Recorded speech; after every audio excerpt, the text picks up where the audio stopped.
शहर के इस भीड़ में सब अपनों को ढूंढता रहता है। मेरे अंदर मेरा छोटा सा गांव रहता है। दोस्तों, मेरा नाम है नवल जीजा।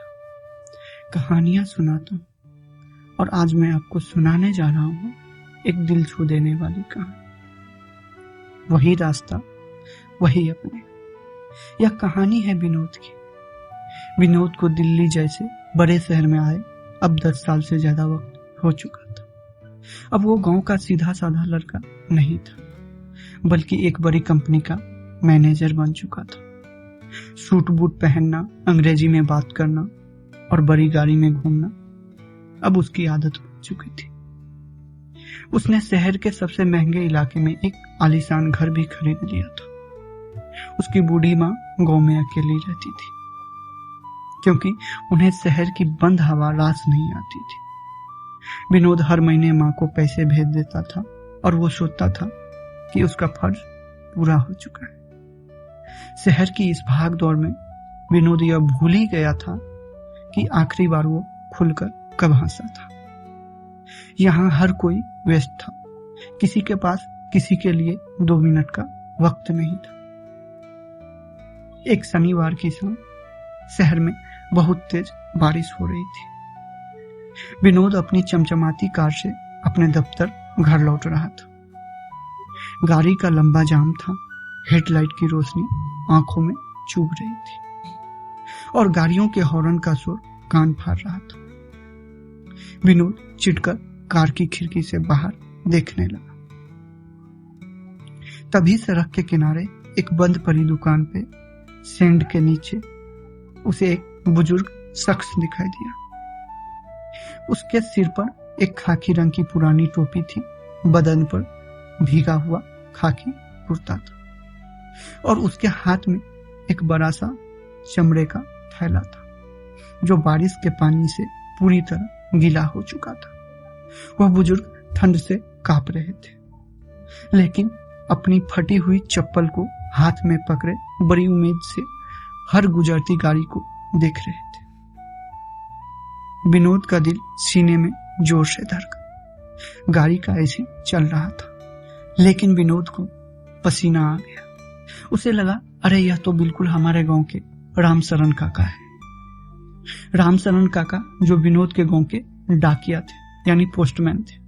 बचपन में जब भी विनोद के बाबूजी शहर से कोई चिट्ठी या मनी ऑर्डर भेजते थे, तो वो रामशरण काका दूर से ही आवाज लगाते थे, सोमू बेटा दौड़ के आओ, तुम्हारे बाबूजी का खत आया है। और विनोद को अपने हाथ से मिश्री की डली खिलाते थे।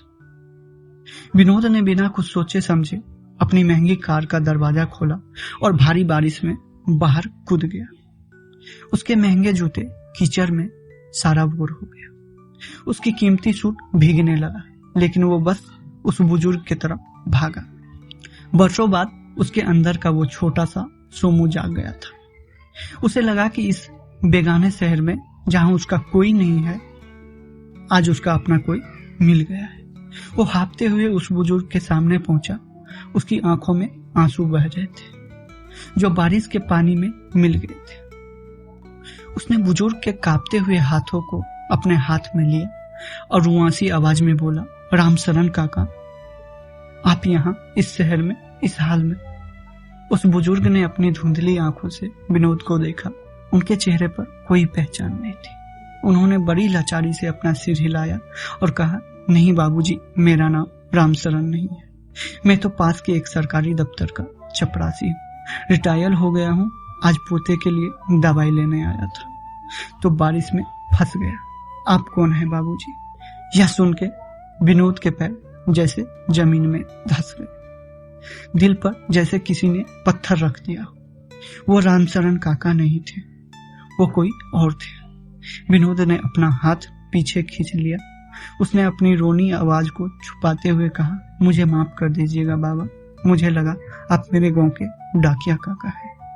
विनोद मुड़कर अपनी गाड़ी की तरफ जाने लगा। उसका दिल टूट गया था, लेकिन तभी उन बुजुर्ग ने पीछे से आवाज दी, सुनो बाबूजी। विनोद रुका और पीछे मुड़ा। उन बुजुर्ग की आंखों में एक अजीब सी ममता थी। वो मुस्कुराया और बोला, बाबूजी, मैं भले ही आपके गांव का डाकिया नहीं हूं, लेकिन आज आपके इस टूटे हुए चेहरे को देखकर मुझे समझ आ गया कि इस बड़े शहर की चौकाचौंध में आपका रास्ता कहीं खो गया है। आपकी आंखें इस भीड़ में किसी चपरासी या डाकिया को नहीं ढूंढ रही थी बाबूजी, आपकी आंखें अपनी जड़ों को ढूंढ रही थी, अपनी माँ को ढूंढ रही थी। जाओ बाबूजी, अपने गांव हो आओ, वरना यह शहर तुम्हें अंदर से सुखा देगा। बुजुर्ग की यह बात विनोद को सीधे कलेजे में जाकर लगी। वो अपनी कार में आकर बैठ गया। उसने गाड़ी स्टार्ट नहीं की। उसने स्टीयरिंग व्हील पर अपनी सिर रखकर फुट फुट कर रोने लगा। 10 साल का कमाया हुआ सारा घमंड, सारी गाड़ियां, सारा पैसा उस एक बूढ़े अजनबी के आंसुओं के सामने बौना हो गया था। उसने तुरंत अपना फोन निकाला, ऑफिस के सारे काम रद्द किए और अपनी माँ को फोन लगाया। जैसे ही उधर से माँ कांपती हुई आवाज में हेलो सोमू बेटा बोला, विनोद ने रोते हुए कहा, माँ मैं आ रहा हूँ, हमेशा के लिए तो नहीं, पर तब तक के लिए जब तक मेरे अंदर यह शहर शांत नहीं हो जाता। दोस्तों, हम चाहे जितने भी बड़े साहब बन जाए, चाहे जितने भी करोड़ कमा ले, लेकिन जब अंत में शाम होती है ना, तो दिल वहीं जाना चाहता है जहां से हमारी कहानी शुरू हुई थी। इस शहर की भीड़ में हम हर नए चेहरे में उसी अपनेपन को ढूंढते हैं जो हमें हमारे गांव की गलियों में मुफ्त में मिलता था। कैसी लगी आपको विनोद की यह कहानी? क्या आपके अंदर भी कोई ऐसा डाकिया है, कोई ऐसा गांव का छुपा हुआ जो आपके रुकने के लिए कहता है? मुझे कमेंट में लिखकर अपने दिल की बात जरूर बताएं।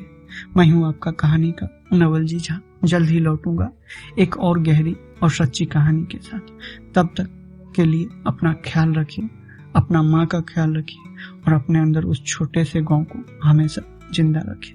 धन्यवाद दोस्तों।